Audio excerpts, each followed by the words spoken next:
Querido José Antonio, querido Pablo, pues estamos felices en un nuevo programa de Escuela Sabática Viva. Vamos a pasar a la segunda fase del mensaje del tercer ángel, el sello de Dios y la marca de la bestia, otro programa en el que vamos a hablar de cosas muy profundas en el tiempo que se nos dé, porque no tenemos tanto tiempo. Este es un mensaje muy complicado, la verdad, y muy amplio, muy grande, pero que el Señor nos ayude a poder profundizar en lo más importante, al menos. Vamos a pedirle que Él nos dirija. José Antonio, ¿quieres tú orar? Eterno Dios y Padre que estás en el cielo, te damos gracias por el privilegio de considerar temas tan importantes y trascendentes, Señor. Nos sentimos pequeños ante este mensaje. Para ello te pedimos que tu Santo Espíritu nos dé capacidad, nos guíe, nos dirija, y que todo cuanto comentemos, todo cuanto sea expresado, Señor, que busquemos primeramente el darte honra y gloria a ti en primer lugar. Y después, Padre, que podamos aprender de este mensaje. En el nombre precioso de Jesús. Amén. Amén. Amén.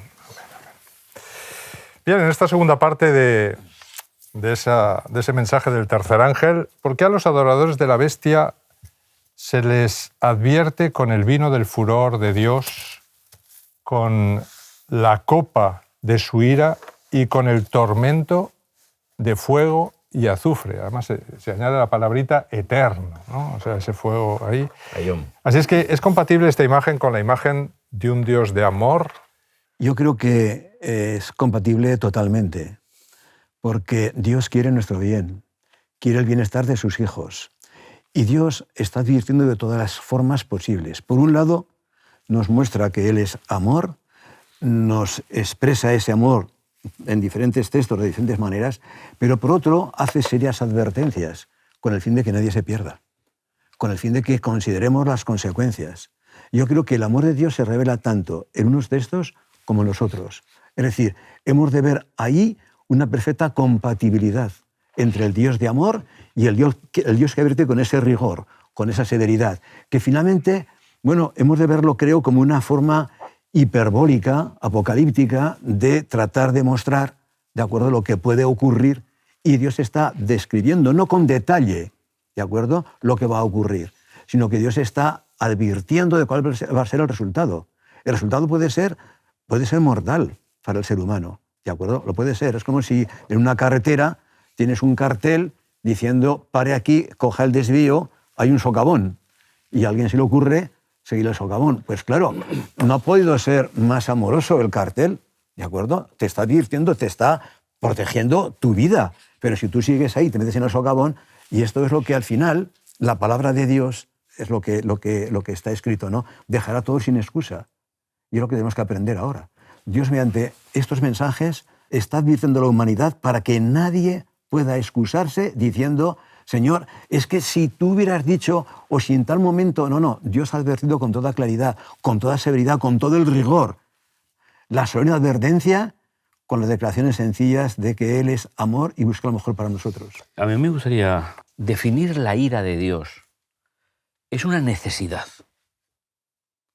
Porque entre los engaños de la Babilonia es mostrar a un Dios severo, tirano, para pruebas, toda la Edad Media. El apóstol Pablo dice en Romanos que la ira de Dios se revela desde el cielo. ¿Qué es la ira de Dios? Para mí no es un sentimiento, como lo tendríamos nosotros. Para mí la ira de Dios es la aceptación, por ser Dios, de los que no quieren vivir con Él. La aceptación de su libertad, claro, que ellos hayan decidido. Por eso, es decir, para mí no es un sentimiento. Para mí es el mismo sentimiento que me salva.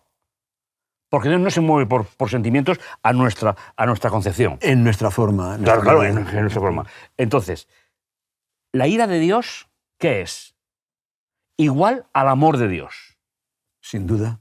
Porque si no, en Dios no cabría esa Su amor está en todo lo que Él hace. Efectivamente. Entonces, ¿cómo va Dios a obligar a que vivan con Él con una transformación de su mente cuando en su vida no lo han hecho? A mí me parece una incoherencia tremenda. Para mí, la ira de Dios es eso, es la aceptación absoluta de la libertad de los que no Y quieren. realmente tenemos otro problema. Tú acabas de decir una transformación forzosa de su Es que- mente. es que no tiene Cuidado, sentido. una transformación forzosa de la mente lo que hace es que te cambia completamente. Ya no eres tú, Efectivamente. eres otra persona. Entonces, por eso es importante lo que Dios establece. Primero, tenemos que ser transformados aquí, pero no a la fuerza, sino admitiendo nosotros esa transformación para que sigamos siendo nosotros, ¿verdad?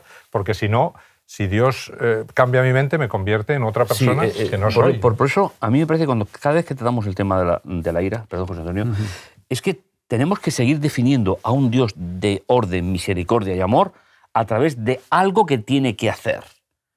Durante siglos no se ha entendido. Y finalmente, ¿qué hemos quedado?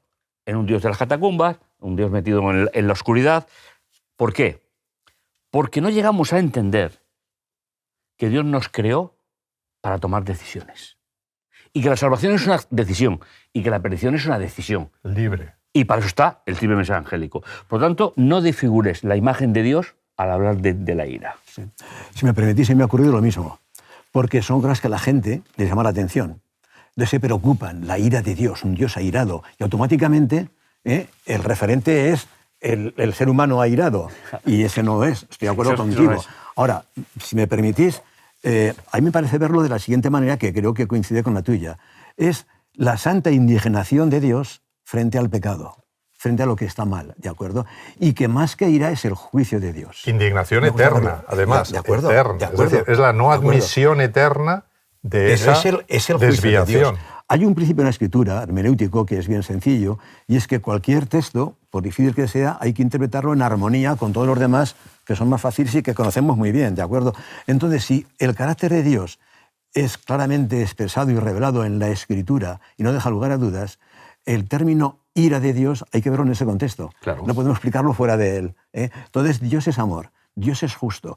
Y el juicio anunciado ya desde el primer ángel, ¿de acuerdo?, es un juicio por amor a la humanidad, por amor a sus criaturas, por amor a la eternidad de la que disfrutarán sus criaturas, ¿de acuerdo? Entonces, el amor de Dios está en su ira. Entonces, me gusta verlo como el juicio de Dios. La santa indignación de Dios ante lo que está mal. Por lo tanto, es su juicio personal, el juicio de Dios. Pero no un sentimiento, ¿de acuerdo?, una emoción airada como el ser humano. Y aparte, en el ser Eso es humano, distante. la ira sería una consecuencia inmediata a algo Sí, sí, que sí, me has sí. hecho. Por eso he dicho Una eterno. reacción. Es decir, quiere decir, Dios siempre ha estado indignado con el pecado desde la eternidad, desde su visualización o previsualización, y su reacción normal es yo no quiero esto, ni lo querré nunca. Por lo tanto, si yo me acojo a esa posibilidad, Dios dice, oye, ten en cuenta que yo ya he decidido que esto lo voy a borrar, lo voy a quitar de medio. Hay una cita en la introducción del conflicto de los siglos, en la página 11, que ha sido uno de los grandes talismanes de mi formación. Allí se nos dice que Dios inspira al profeta, pero no inspira las palabras del profeta, porque están expresadas en cultura, lenguaje. A mí me parece que esto es un ejemplo claro de que Juan tiene que expresar con palabras humanas una aceptación de Dios de la libertad del ser humano. Actuaciones divinas. ¿Eso lo puede entender alguien? No. Lo entenderemos el día que nos encontremos. Por tanto, yo no recalcaría tanto la palabra, está escrito, pero en la intencionalidad. Es decir, ¿qué se le reveló a Juan a través del mensaje angélico? Que el que no acepta voluntariamente a Dios ha decidido su destino y lo ha decidido en vida. Porque Dios no tiene ningún interés en cambiar la personalidad y la mentalidad de una persona que no quiere ser de una manera determinada. Y será objeto del juicio de Dios. Sí, pero será como consecuencia de. Sin duda. ¿Eh? Sin duda. Entonces, Como todo juicio. a mí esa cita para estudiar toda la filología que he estudiado bíblica y tal, me ha servido mucho. El mensaje está expresado, dice, en vasijas frágiles. Por lo tanto, no nos paremos tanto en querer definir algo, sino la idea. La ira de Dios, como he dicho antes, es lo mismo que el amor de Dios. Y la consecuencia es la misma, consecuencia eterna. Uno Para vida eterna, y otro con consecuencias eternas, para hacer el matiz. desaparición para siempre, Claro. muerte para siempre. Muy bien. ¿Qué es la marca de la bestia? ¿Podríamos decir que hay personas ya ahora mismo marcadas con esa marca? No. Yo haría una distinción. Primero definamos qué es la marca Por eso digo, y luego vamos a... la marca siempre es un signo de propiedad. Eso se emplea para esclavos, animales. La marca tiene que definir a Dios, pero también define al creyente, como está hablando. Entonces, si lo juntamos ambas partes, buscamos que la marca tiene un origen divino. Y el ser humano lo vive a través de una experiencia. Creo que ahí encontraríamos un poco el equilibrio. Dios va a sellar a su pueblo y el pueblo va a responder a ese sellamiento con una fidelidad.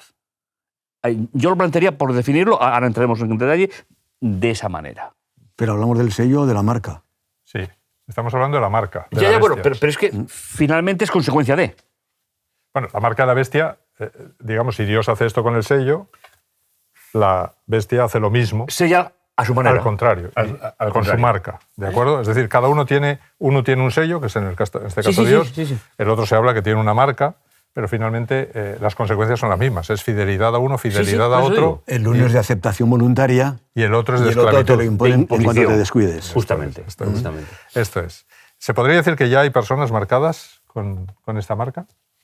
No, por cuanto todavía no hay ninguna obligación de carácter legal para que se pueda hacer eso que prescribe este poder. Por lo tanto, no podemos decir que alguien esté ya marcado. Sí, hay además algo que lo contemplaremos en el próximo estudio, que es que, de alguna manera, el Espíritu Santo tiene que hacer una obra mundial, ¿no? Para que todo el mundo tome conciencia de qué es la marca de la bestia y qué es el sello de Dios.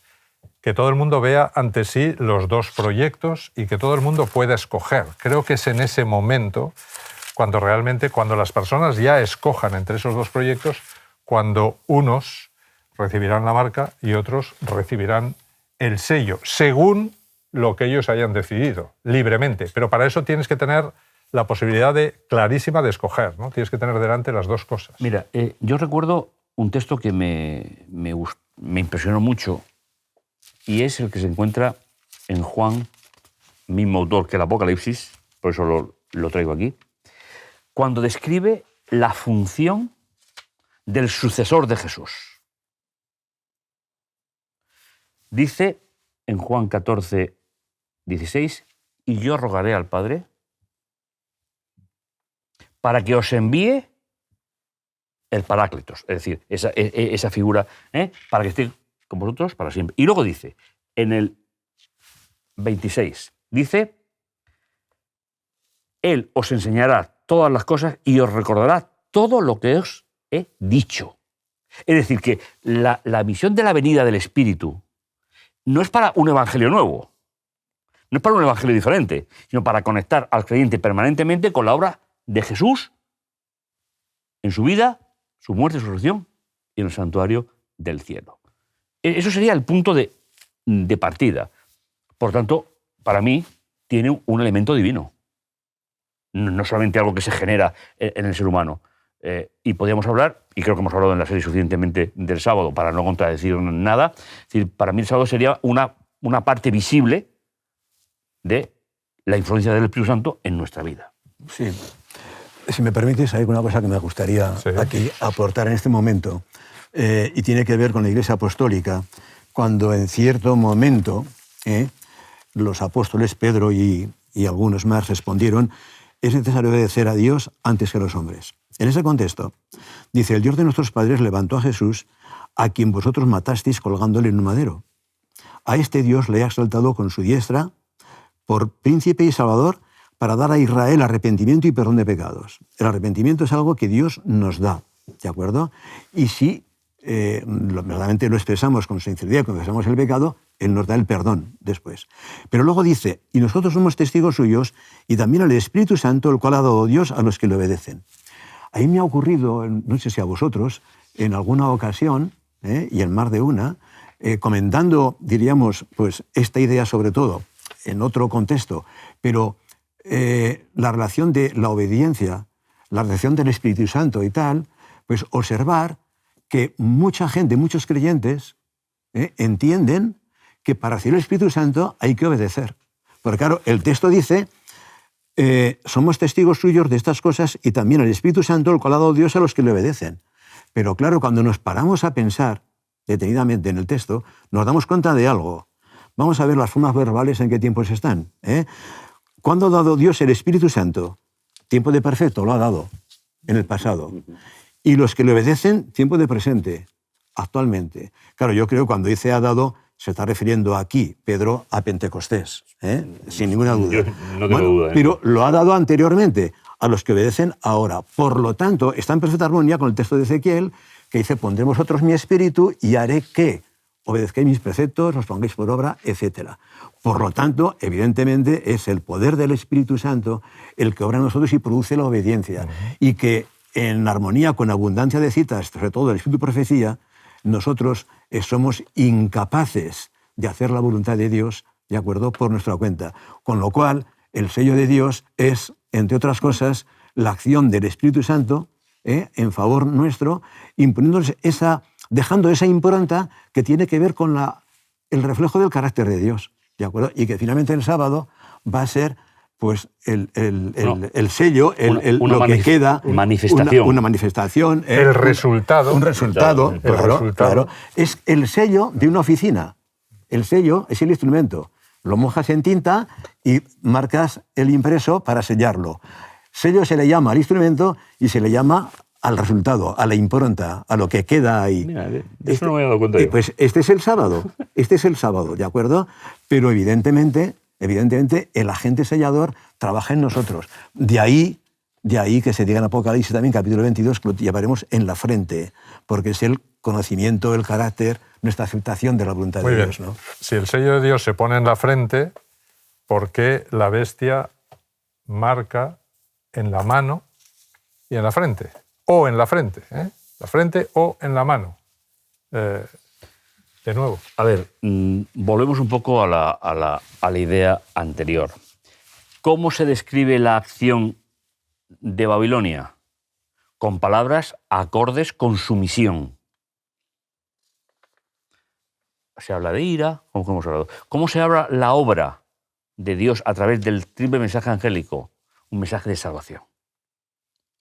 Con lo cual, la humanidad se va a dividir de forma individual ante ello.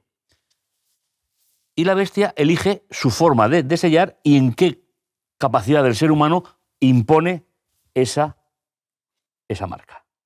Entonces, yo lo que veo que es en la mano derecha o en la frente, yo lo habéis comentado vosotros, y finalmente, ¿qué es? Que acepte en acciones y en pensamiento todo el proyecto de la Babilonia histórica y profética. Es interesante que enfatizamos mucho el mandamiento que tiene que ver con el sábado como una señal externa, ¿verdad?, y central de esa labor del Espíritu Santo, como bien hemos dicho, y como señal de la fidelidad a Dios, ¿no? Pero la bestia del mar y también la bestia de la tierra van a atacar no solo el mandamiento del sábado. Es curioso que se nos deja entrever que atacan los 4 mandamientos que tienen que ver con la fidelidad a Dios. Los 4 mandamientos que tienen que ver con la relación a Dios. Por ejemplo, la demanda de adoración que hace la bestia en el versículo 4 y 8 es un ataque directo al primer mandamiento. No tendrás otros dioses delante de mí. El levantar una imagen para ser adorada, que aparece ahí en el versículo 14 y 15 de Apocalipsis 13, es una violación del segundo mandamiento sobre las imágenes. La blasfemia a Dios, que aparece en los versículos 5 al 6, también del capítulo 13, está atacando directamente al tercer mandamiento. Y finalmente, la demanda de poner la marca de la bestia ataca directamente al 4.º mandamiento del sábado. Así es que vemos que a través de todas las demandas que va haciendo la bestia, está atacando a todos los mandamientos que tienen que ver con nuestra relación con Dios, lo cual está mostrando que esas bestias quieren sustituir completamente a Dios en la adoración del ser humano. Ponerse en su lugar. Ponerse en su lugar. Por eso la diferencia entre sello y marca, para empezar. ¿Y quién elige el lugar? Pues lo elige el que va a sellar, el que va a marcar. Cada uno decide. Cada uno decide y Dios responde naturalmente a unos y a otros según lo que hayan decidido. Hay una cita de Elena de White que está escrita en Dios nos cuida, del 24 de marzo, dice, así como la cera toma la impresión del sello, así el alma debe recibir la impresión del Espíritu de Dios y retener la imagen de Cristo. Fijaros, o sea que así debe ser. El sello del Dios viviente será colocado únicamente sobre los que tengan un carácter semejante a Cristo. El sello de la ley de Dios se halla en el cuarto mandamiento y es el único de los 10 que presenta el nombre y el título del legislador. Lo declara creador de los cielos y la tierra y de este modo demuestra su derecho a la reverencia y a la adoración. Fuera de este mandamiento no hay nada en el Decálogo que revele por autoridad de quién se da la ley. Así es que, claramente, finalmente, después de transgredir los primeros 3, llega al colmo poniendo su propio sello. Es decir, poniendo su propia marca. Como diciendo, ya he sustituido completamente a Dios, ¿no? Sí, hay un detalle. El sábado me recuerda algo fundamental, que pertenezco a una raza creada. Porque esa actitud que el ser humano hace de respetar ese día, ¿qué está recordando? En 6 días hizo Jehová los cielos, la tierra. Entonces, en mi relación con Dios es imprescindible que yo reconozca que soy raza creada. Y ese es el papel que juega. Es decir, el cuarto mandamiento no es que sea una forma, lo es, pero no es que sea exclusivamente una forma de adorar. No, es una forma de presentarme ante Dios como miembro de una raza que tiene que ser rescatada. Entonces, si los 3 primeros son solamente de mi relación con Dios, ¿el cuarto qué es? ¿Cómo me relaciono con Dios? A través de integrarme en el proyecto de creación. Y nos vamos al primer mensaje angélico directamente. Si Dios creó en 6 días y descansó, ¿a qué me invita a mí? A que reconociendo eso, estoy reconociendo que la raza no viene de la evolución, que la raza no es un catastrofismo, que la raza viene de un proyecto de Dios. Por lo tanto, el sábado tendría que ser una restauración personal hacia el proyecto de Dios y recordar cuál es nuestro origen y a través del mensaje recordarnos cuál es nuestro destino. Entonces, ¿en qué contexto recibimos el sello de Dios y en qué contexto recibimos la marca de la bestia? Es una buena reflexión. Yo creo que en base a comentarios que ya hemos hecho y a lo que sabemos que el Espíritu Santo hace y quiere hacer en la persona, hemos de entender que si, además, a continuación de estos mensajes, porque estos mensajes de los 3 ángeles es la última advertencia de Dios a la humanidad, ¿de acuerdo? Salvo lo que hará después, según Apocalipsis 18, el ángel que desciende del cielo, que da, en realidad no trae un mensaje nuevo. Dice que toda la tierra la alumbrará con su gloria. Entonces lo que hace es dar poder para que con fuerte voz se anuncien estos 3 mensajes. Entonces hemos de entender, creo, en función de lo que la Escritura dice, que cuando la lluvia tardía sea una realidad, cuando el Pentecostés que estamos esperando ocurra, el Espíritu Santo, si es como dice Ezequiel, como decía el apóstol Pedro, el que nos invita y nos ayuda o nos asiste para obedecer, será el que realmente dejará plasmado el sello de Dios en su iglesia en el tiempo del fin. Y esto nos hará también entender por qué se dice, por qué citas de que, pues cuando la iglesia esté en ese momento, en esa situación cronológica, en el plan de redención, reflejará el carácter de Cristo.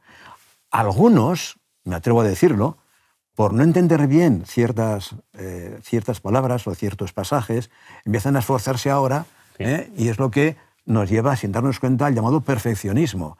Por favor, que no por mucho madrugar, como alguien ha dicho, amanece más temprano.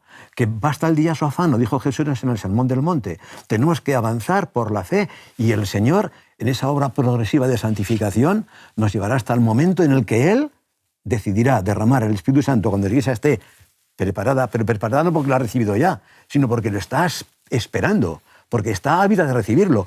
En ese momento se recibirá, evidentemente, el sello de Dios. Es así, y Elena White dice que no tenemos que esperar a que se derrame, tenemos que pedirlo ya. Claro, y tenemos que buscarlo ya, desesperadamente, y que ese poder descienda sobre nosotros y que finalmente nos ayude en esa preparación para ese tiempo del fin, que va a ser terrible porque desde luego los poderes de las tinieblas van a trabajar de una manera espectacular sabiendo que han llegado a su fin y automáticamente, claro, yo tengo que estar preparado, tengo que estar sobre todo lleno del Espíritu Santo. Yo creo que toda esa parábola de las 10 vírgenes que contó Jesús, esa reserva de aceite que tienen ahí los que están esperando, ¿no?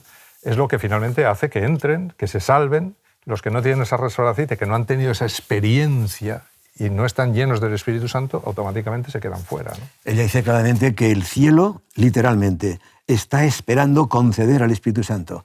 Es la Iglesia la que, bueno, pues no hemos sabido nosotros vivir en armonía o en consonancia con los tiempos, ¿de acuerdo? Pues como también dice el Evangelio, estamos un poco dormidos y esto hemos de reconocerlo, hay que despertar del sueño. Me quedo con este último mensaje. Un último mensaje para terminar, simplemente Pablo. decir que para entender el sello tenemos que identificarnos como parte de la raza humana, aceptar los 3 mensajes angélicos y esperar la presencia del Espíritu Santo de forma especial para enfrentar el fin. Muchísimas gracias por este mensaje fascinante. Muchas gracias. Gracias a vosotros y sobre todo gracias al Señor. Pues nos veremos en el siguiente programa, ¿verdad? Si Dios quiere. Dios mediante. La semana que viene. Escuela Sabática Viva te invita a poner en práctica los siguientes objetivos. Crecer espiritualmente a través del estudio diario y de la oración. Experimentar el amor fraterno, cuidando los unos de los otros. Vivir la misión como un estilo de vida, convirtiendo tu clase en una iglesia hogar, un lugar de esperanza. Así, tu unidad de acción será un centro de reavivamiento, un centro de fraternidad, un centro de misión.